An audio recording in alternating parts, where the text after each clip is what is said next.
Bonjour my loves, I hope you're doing well, I hope you're doing fine. So in today's YouTube video, we are gonna make this little cute Lego, like the penguin and the elephant, while also talking about music in general.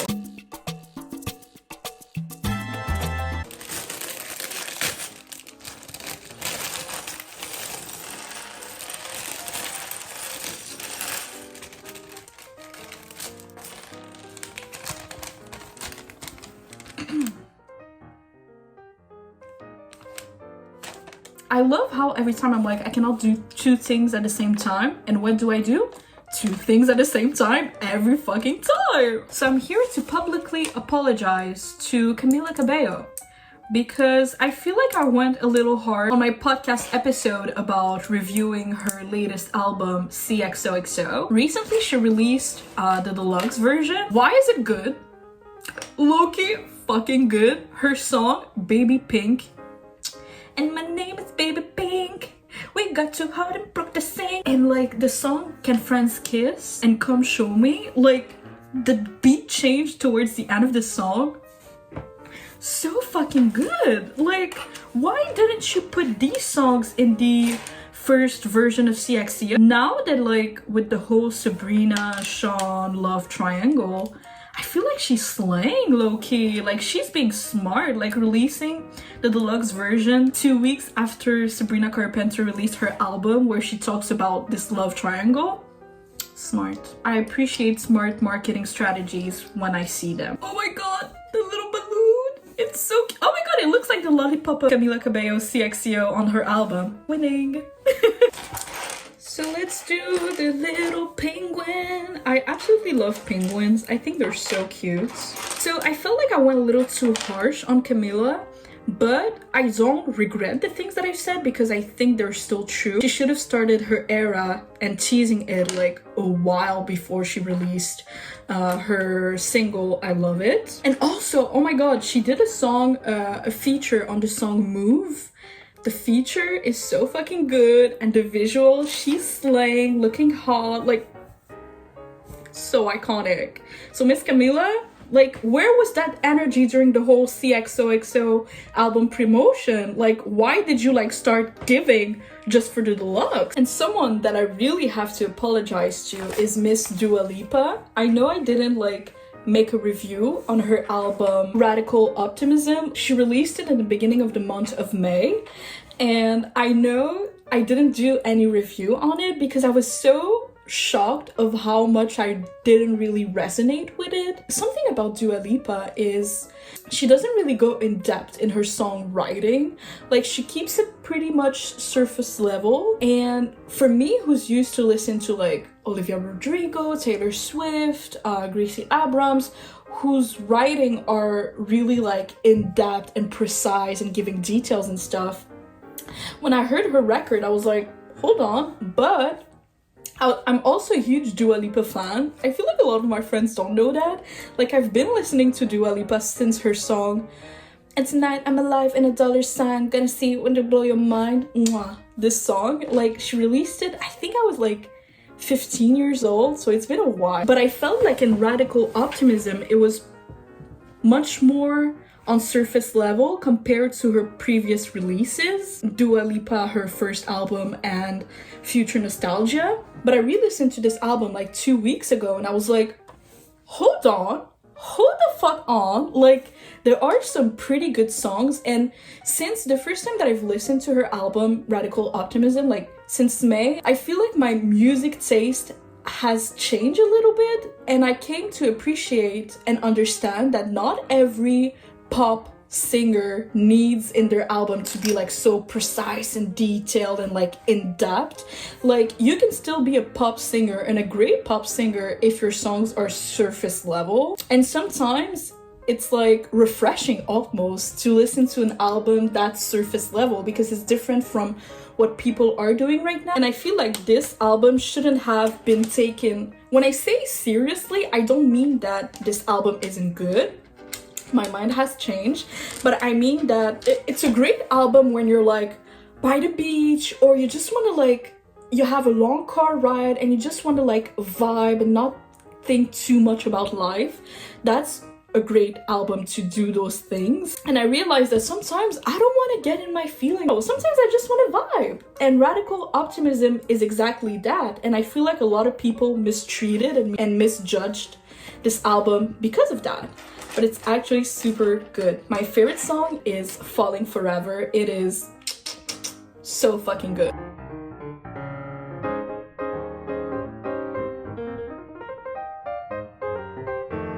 Oh my god, I almost forgot to talk about Gracie Abrams' The Secret of Us Deluxe. If y'all don't know, I feel like I never said it on this channel, but I'm a huge fan of Gracie Abrams. May I even say that I think I love her music more than Taylor Swift. But I've been a fan of Gracie Abrams since she released her song I Miss You, I'm Sorry in like 2020, 2021, around these years. And oh my god, this woman, her albums, this is what it feels like. I know she doesn't qualify it as an album, but for me it is.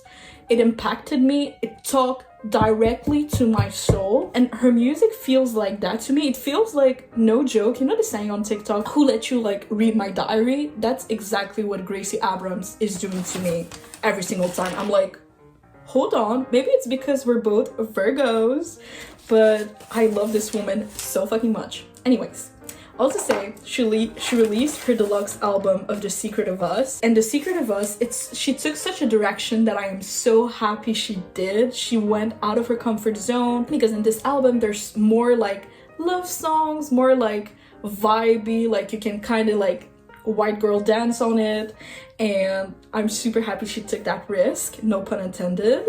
And the deluxe version, if you have to ask me, my favorite song is I Told You Things. This song is one of the songs that I was talking about, like it feels like she read my diary, like so fucking good and cool. That's so true, packing it like. And apparently Cool and That's So True are about Daddy O'Brien, aka Dylan O'Brien, and I'm like, oh man, I knew that she would eventually release a song about him, allegedly, because I've seen like him kind of being out with Gracie, and then a couple months later being out with Sabrina, and I was like, back then when it all happened, I was like, I see you getting with Taylor Swift's friends. So I definitely recommend you to go listen to the deluxe version of The Secret of Us. So fucking good. And yes, Dylan, you've heard my girl Gracie, but I love you, I'm sorry. Oh.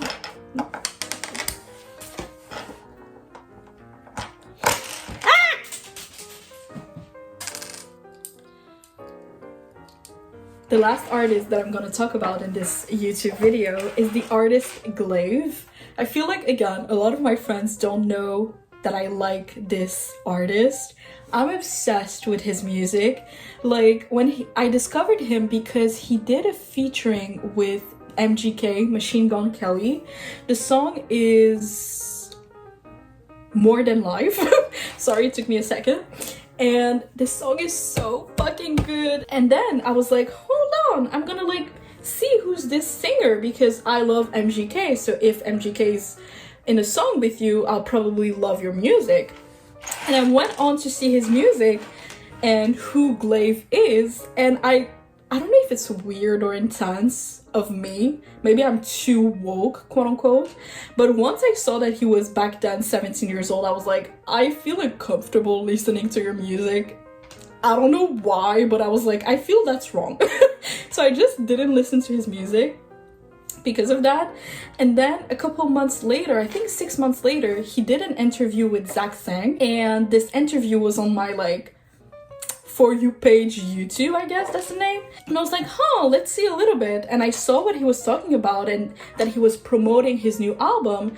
And I went to see his new album, and by this time, I think he was like 18 or like 18 and a half, around of this age. And I was like, okay, I'm gonna give it a listen. I don't know, maybe it's, again, me being too intense and too woke.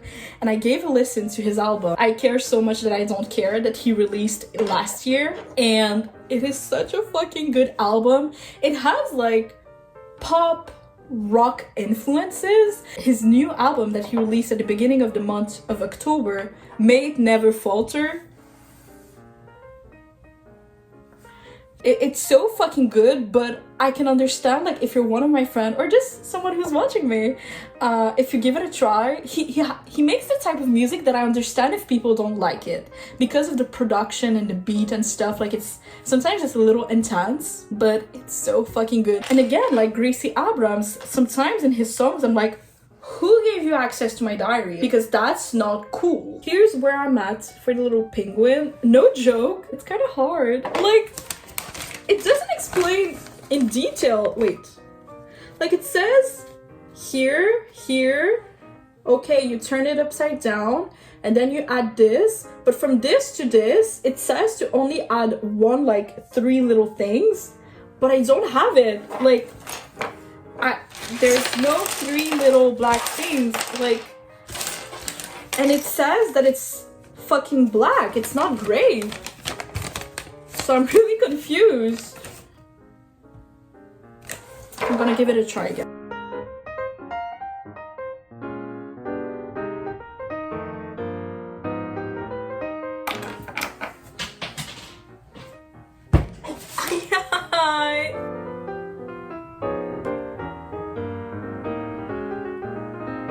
A few moments later.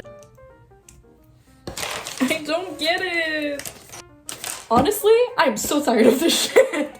Like, it makes me angry. Like, it's not clear. I hope you know that it's not clear and I'm not just dumb. But anyways, a little spoiler on my life. I have a flight to take. Maybe you'll see some little travel vlogs on this channel. But on that note, I hope you have a beautiful night of sleep. I hope you know how to fucking do that. Anyways, I hope you have a beautiful night of sleep. I love you. Take care. Au revoir.